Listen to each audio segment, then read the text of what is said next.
I apologize. As we start our utility committee meeting, we are in the absence of Joel Ivy. We have, I think, everyone on the utility committee here with the exception of Ashley Troutman. And so we'll go ahead, and Mike Beckham, if you can kick off for us, that would be great. We have two presentations today. Joey's going to give one on COVID-19 impact on mutual aid, and then Ron Freeman is going to bring everybody up to speed at GT2. And then I believe Ramona has a couple of legal items to present for Ellie. So, Joey, if you go ahead and get started with the COVID-19 impact, that'd be great. Okay. Well, good afternoon, everybody. I'm Joey Curry, Assistant General Manager, Energy Delivery with Lakeland Electric. And I've been asked by our General Manager to talk to you all a little bit about mutual aid as we are in storm season and how we believe impacts of the pandemic are going to affect that, as well as us asking for mutual aid or sending our employees to other places. So I'll just kind of jump right into that. If you have any questions, you can stop me and I'll try my best to answer them. But prior to, right after the first cases were announced in the U.S., the APPA and the FMEA realized this could be an issue moving into storm season about moving linemen around and trying to help each other out. So we've had multiple meetings from the board level down to working groups. And a lot of people had a lot of input on trying to develop ways that we can continue to assist each other and keep our employees safe. So what we finally landed on basically were, for lack of a better term, principles that we included into mutual aid. And those principles cover COVID-19. All the utilities, the municipal utilities and the FMEA have agreed to this set of principles, and we will we'll all adhere to them. So how does that affect Lakeland? Well, fortunately, hurricane season starts June 1st of every year. And fortunately this year, I want to say fortunately, but it's because of a very bad couple of dust storms coming off of Africa, we've had a very dry tropical season so far. That's fortunate, the hurricane part, not good for our breathing. But it looks like now that the tropics will probably start heating up, and we're unfortunately going to have to face this sooner than later. So there's not a lot of changes that are going to affect us internally to the state. Where we really think that we're going to see a lot of problems or could see problems is when we start asking for APPA, American Public Power Association help, or we're asked to help others in other states. So just in a nutshell, for us, the principles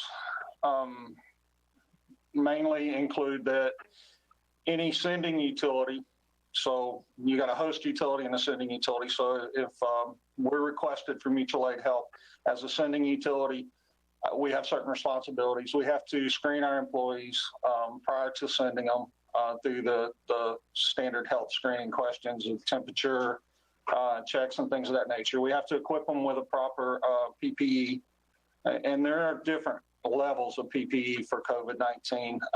Our linemen, for example, have to wear fire retardant mask, FR rated mask, which we did acquire probably about 8 weeks ago. And then as of last week, we actually got a second vendor. So we have plenty of the FR rated masks that they can wear.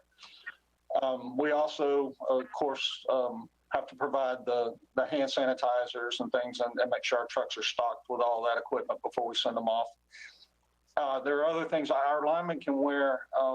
They're actually assigned, and they have been for years, splash shields, which is the clear hard plastic shield that snaps onto their hard hats. That's primarily used in our business for flash resistance, setting a meter, anything where they're going to have an opportunity to have a flash in their face, but those can also double as more protection for COVID. So that's our responsibility, is to equip those folks, make sure they have everything they need when we send them out. Now, as the host utility, we have responsibilities as well. So as soon as we're calling it onboarding, for lack of a better term, but if we were to host other utilities to help us in a restoration event, we have all that set up, our onboarding set up with our mutual aid folks that are designated and trained to do that. the first thing they will do is screen the incoming crews, make sure that, they go through the questions and the temperature checks, make sure that when they are going to go to work for us, that they're at least, as we've done all we can do at that point. We also double check to make sure that they were equipped with the proper protective equipment, like mentioned before. If not, we will provide it what we can to them. Part of the standards we agreed to is that each sending utility will provide the initial, each host then will provide any refills of sanitizer or gloves or whatever they need at that point to keep them safe. Once they're checked onboarding, they go through the whole process of our safety policies, a safety briefing, and things they need to know about, location of the medical facilities here in town, different things like that. Then they're assigned to a Lakeland bird dog, which in our case would be our line crew personnel in a major restoration event. So each one of our people would be assigned to these outside crews. Then they would stay with them throughout the duration. We wouldn't be moving people around. One other thing we agreed to, as much as possible, that we would keep crews from the same area, such as if we receive help from Tallahassee, we would keep those Tallahassee crews working in the same location together as much as possible to try to keep from intermingling with other line crews. Of course, we would get the message out to the public. We've been doing this all along, but we would reiterate, we can't have the general public coming in the work area of where our people are for multiple reasons, but COVID now adds an extra layer to that. So a couple other things we had to set up. We had to figure out a way to do the best type of contact or no contact rations, like feeding and temperature checks and things of that nature. So Clark Freed is in charge of part of that, or a large part of that. And they came up with a really, really good idea at our staging area, which is typically Tiger Town. We have an agreement to use Fetzer Hall there, which will house 260 people. If you haven't never been there, it's a dormitory style environment. We also have airport as a backup or overflow, and then RP funding if needed. So Clark and his team have set up a plan to have basically a drive-through. So they'll go to the first station and they'll have temperature checks at that station for the people in the trucks. Usually it's two men or women to the truck. And there'll be should be a thermometer on either side of the truck. Hopefully we're working on getting the type that is more like a little iPad that just checks their facial recognition and does their temperature. Once they pass that, they go to the next station, they pull ahead, never get out of their vehicle, and they scan their badges through the RFID scanners so that we can keep up with all of our expenditures for any type of FEMA reimbursement. And then they move to the next station, and in the morning, they're given a hot breakfast to go and a cold bag lunch. And then they head on out to work. And then the same thing at night. When they come in, they'll go through the station again to get their dinner. Clark, jump in if I'm off on anything. This is my understanding of how it's going to work. But we also, I believe, are going to try to set up some outside, like picnic tables, if the guys choose to go sit with the guy that they ride with outside, or they can eat in their trucks. We'll try to accommodate as much as possible. So that's how we're going to handle that portion of it. And talking to other utilities through all this whole process, they're pretty much doing something very similar. There won't be any kind of dining in a cafeteria style thing at any of them. So it's all, the linemen should be used to it no matter where they go. Those are the big changes that affect COVID now. Before you ask, okay, they're going through the drive-through, somebody has a temperature or somebody fails the screening questions, what do we do? So our plan is to have a way to isolate them out of that line. They would move their vehicle out into the parking area. Then there's a team of folks that will be contacted immediately. It's myself, Audrey Kane, our emergency manager, and others. We would respond then with getting those folks to medical treatment, getting them tested, and also getting them a place to isolate. And the host utility is responsible for that, for taking care of all of that. So we would do that and make sure that these people around anybody else and infecting anybody else if they should have the disease. In the onboarding process, if anybody fails that when they're coming in from out of town, they would immediately be sent back home. So their own utility would deal with those issues. And the decision will be made at the time if it's all of the personnel from that utility that will be sent back home or just the people that were affected. Those rules were all put in place. Like I said, all of Florida regional municipals agreed to it. Now, where it carries over to the APPA with all the municipals throughout the U.S., actually, APPA was kind of waiting on Florida to see what the FMEA came up with, because we are pretty much the resident experts when it comes to having to deal with these type of events. We have our share and others. So they've pretty much adopted everything that I just said as far as COVID implementation. So we also look at, Lakeland Electric never wants to be in a position to tell someone, no, we're not going to send you aid in your time of need. So, but we also don't want to put our employees in harm's way. So Joel and I have discussed this in detail. If we use John Hopkins data, and Orlando Utilities Commission has developed a really nice program of extrapolating that data back just the last 30 days, and it's on a rolling 30-day calendar. So that what it takes into account is not just number of cases in a given area, it takes in per capita and uses a margin of 0.5. So what that means is 0.5 in the per capita calculation is 1 out of every 200 people, because they're only looking at counties with populations of 50,000 people or more. So in a county such as Polk with more than 50,000 people, if the number of cases in the last 30 days exceed the 0.5 margin, then we would be considered a hotspot for mutual aid. That then these other, and I believe most of the FMEA utilities are going to adopt that same process. One of our folks here, Corey Bush, who's very active in mutual aid and serving on the mutual aid working groups, he took that program and actually developed it or changed it to meet Lakeland's needs as well.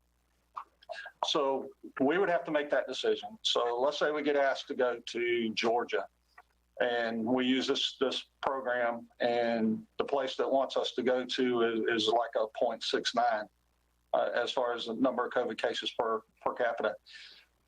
Again, I would not want to say no, but I want to make sure our employees are safe. So if we can send them there and mandate that they wear extra PPE, such as the face shields, whenever they're out in public, then it may be a decision that's made at that time.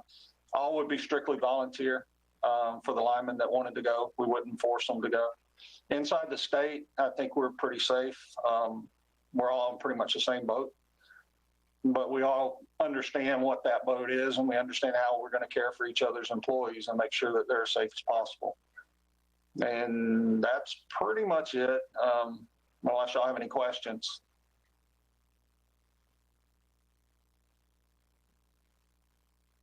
I have one, Joey, and I'm sure this probably came up in the process of these discussions.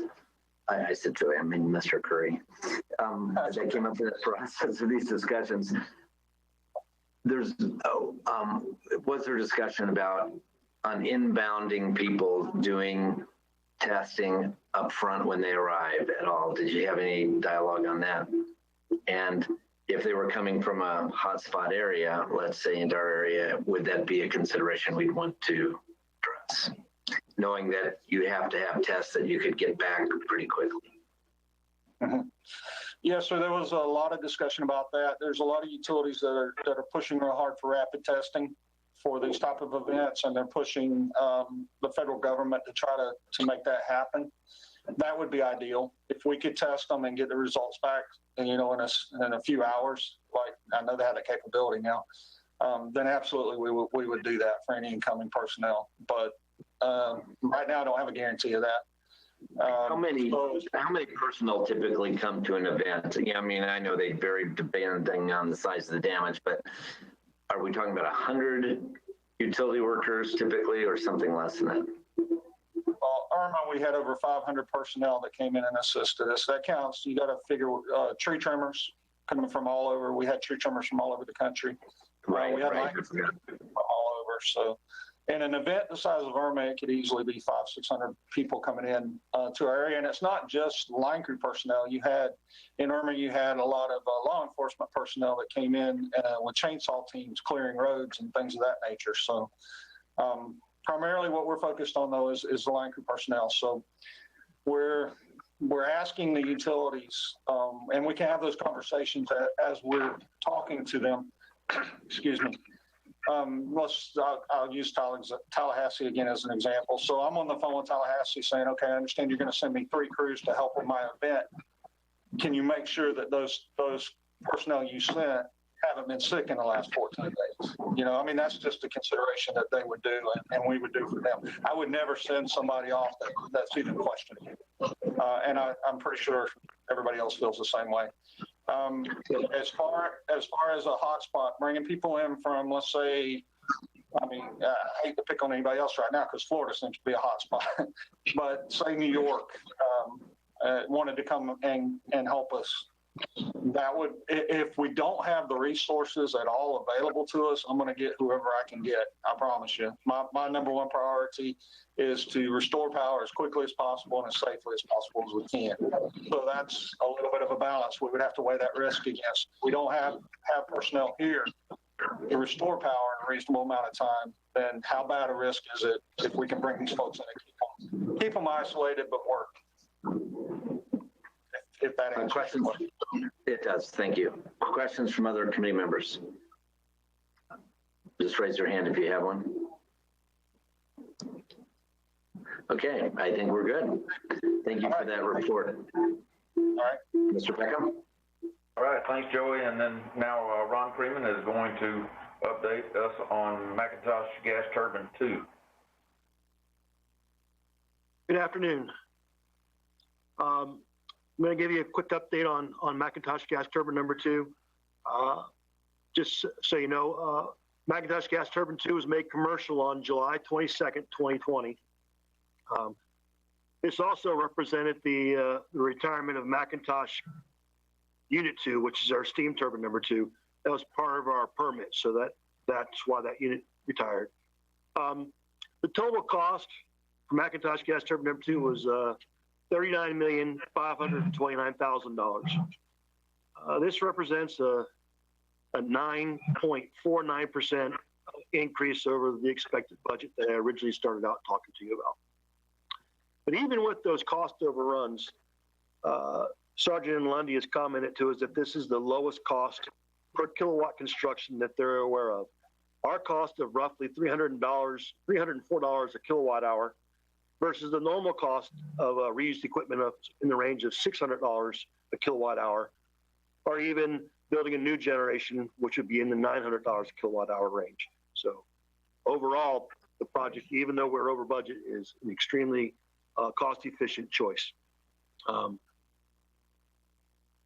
During the disassembly and the construction of the unit, our contractor had 0 reportable accidents, which the amount of work and the amount of stuff going on with that, it's amazing that we're able to do so. We're very proud of the fact that we were able to do that, and so is the contractor. Project disassembly went extremely well. In fact, when the unit was disassembled, it actually arrived a month ahead of time. That kind of put us in the quandary because we weren't quite ready for it, but we were able to achieve it. But after delivery, the road got a little more winding, and there were a lot of initial issues that came up right from the very beginning. Matter of fact, most of our project overruns occurred within the first few months of the project. Our overruns were in engineering, civil construction, builder's risk insurance, and then the control system upgrade, which there was a decision to move that from the original scheduled 2021 into the construction. And the idea behind that was to ease commissioning, because with the new system, it would be a lot easier to commission, and we'd only have to disconnect the control system once and reconnect it once instead of having to do it twice. So it was a good choice, but it did kind of give us a little, it did challenge the budget a little bit. Overall, construction went very, very well with only a few challenges that were quickly resolved. As we moved into system checkout and commissioning, the issues began to increase. Most of our problems were associated with some leaky valves and some gas regulators. Our gas regulators were an extremely perplexing problem. As a matter of fact, we had to have them rebuilt by the OEM 3 times, and it kind of was a surprise. You would have expected that when you sent it to the OEM to be rebuilt, that you'd only have to deal with it once. Unfortunately, it took us 3 times to get it right for whatever reason, and we really never really got a good definition of what the problems were. Unfortunately, but they do work now, and they work very good. The biggest issue we faced during this project occurred during our hot commissioning. We were running the unit at full load, and we were about to finish the final testing on the voltage regulator, and the unit tripped offline. It tripped off because of a protective relaying, and they said that we had a phase differential. And while we were investigating it to see what caused it, we smelled a little bit of fire, and we determined that we had a connection to our neutral grounding transformer was arcing and severely damaged. The contractor took immediate responsibility for the issue. Then they repaired it after some discussion on how to repair it, and then they performed the suggested OEM testing before they returned it to us to return to service. However, because this issue was caused by loose or missing bolts, and our QA/QC process, for whatever reason, did not expose the issue, we decided we need to back up and restart the commissioning checks again. So in doing so, we hired an outside engineering firm to assist us in the process. And this took an additional 50 days before we were able to step back into hot commissioning and resume our testing. Once the systems were completely checked by both Lakeland Electric, Rayco, and of course the engineering firm that was with us, we called Siemens back in, and we began the hot commissioning testing. We commissioned the unit on both gas and oil, and the unit has already kind of shown us its worth since we've had it available. With the issues we're having in the hot weather, it's just having it available is worth between $20,000 and $35,000 a day, depending on temperature and the marketing pricing that's out there. We still have a few items to wrap up. We're working on print updates, and of course, we have to certify the emissions monitoring system. That involves several tests with the unit online, and we're taking advantage of times when the unit's operating to do that. Trying not to force it on because it's not the most economical thing out there, but we have a time frame we have to meet, so we may do some force running to get the monitoring system certified. Other than that, I really don't have much more other than open it up to you guys for any questions you might have. And what is its overall capacity? It's rated at 130 megawatts, but but it doesn't quite get that much. We've had it as high as 124, and in the heat, we're somewhere in the range of 117. All right, questions from committee members? This is a great report. Oh, Committee Member Johnson, I see you, sir.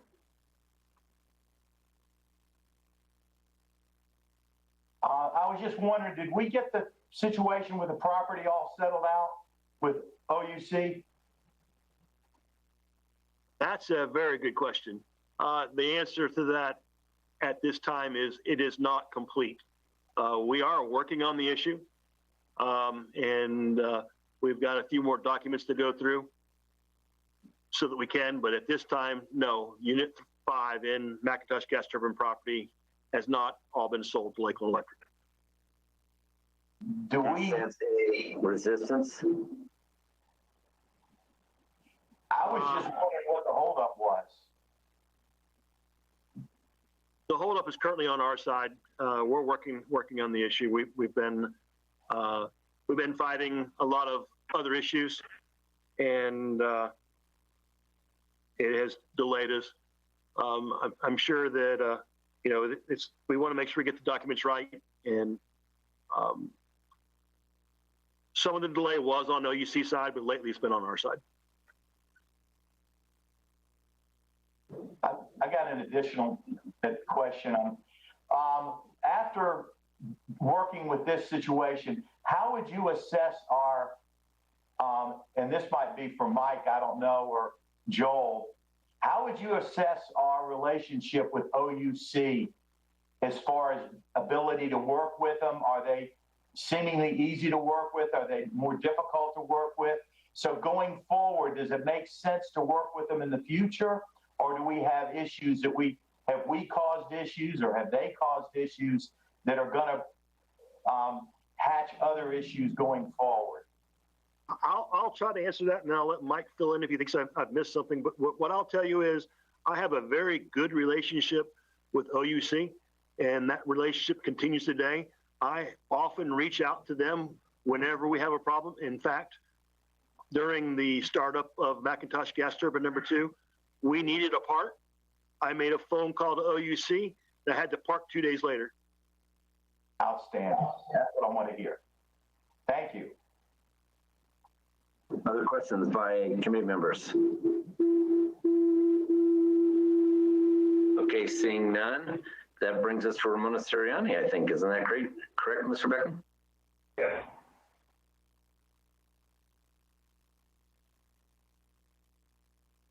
You are still muted, ma'am.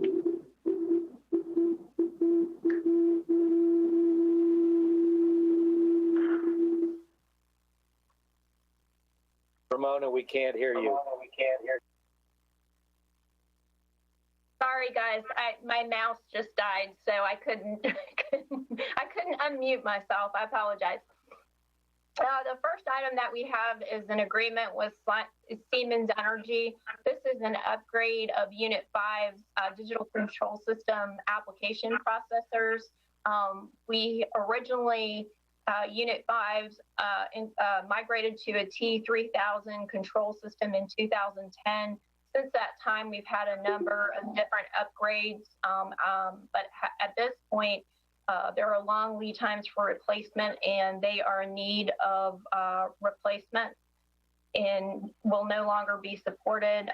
Accordingly, Siemens is the original equipment manufacturer of these, and purchasing approved purchase with Siemens for these upgraded application processors. The total cost of the upgrade is $106,615.27 and is included in Lakeland Electric's FY20 budget. This will be installed during Unit 5's fall outage as well.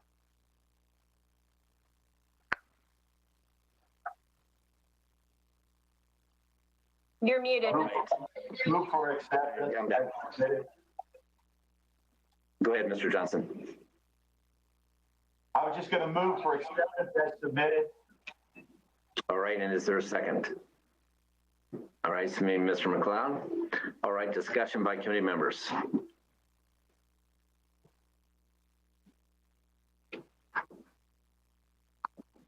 All right, seeing none, this is a voice vote, which we'll use our hands to do. All those in favor signify by saying aye. Opposed, same. Unanimously passes. Mr. Mayor, the second item that we have is an agreement with Gulfstream Natural Gas System. We have an existing agreement with Gulfstream for pipeline capacity. We've had that agreement since 20 years, since 2002. We do have another 2 years remaining on that agreement. However, our fuels manager was successful in negotiating early to lock into a 55-cent per decatherm rate, which is substantially less than the 70-cent decatherm rate, which actually is a cost savings to the utility of $1.7 million per year for negotiating an additional 25-year agreement prior to the expiration of that term. All in all, the agreement would be effective October 1st, 2020, and continue for a period of 27 years. The total cost associated with the agreement is just over $6 million, $6,022,500 per year. And that capacity cost is budgeted in Lakeland Electric's FY21 fuel budget, and obviously would be subject to City Commission approval in subsequent years as well. Is there a motion to approve? I see one from Mr. Johnson and a second from Mr. Reed, Commissioner Reed. Discussion by committee members. Anybody who's voting against this savings, we're going to have some kind of a downloading after the fact. Not to influence the vote, of course. So all those who wish to see this pass, please indicate by raising your hand. Opposed, same. And there are none. So those are both unanimously approved. That's all I have, Mr. Mayor. I think that's all we have. Yeah, that's all we have, Mr. Mayor. All right. Well, for those who have joined us today, we appreciate it very, very much. The commissioners will get back together at 2:58 for our commission meeting later this afternoon, and we'll see if we can put both of those recommendations by the committee into place. Thank you very much. And if there's a motion to adjourn, I see that from Mr. Johnson and a second from Commissioner Reed. All those in favor, signify by raising your hand. Opposed, same. Unanimously approved. Thank you very much for your time.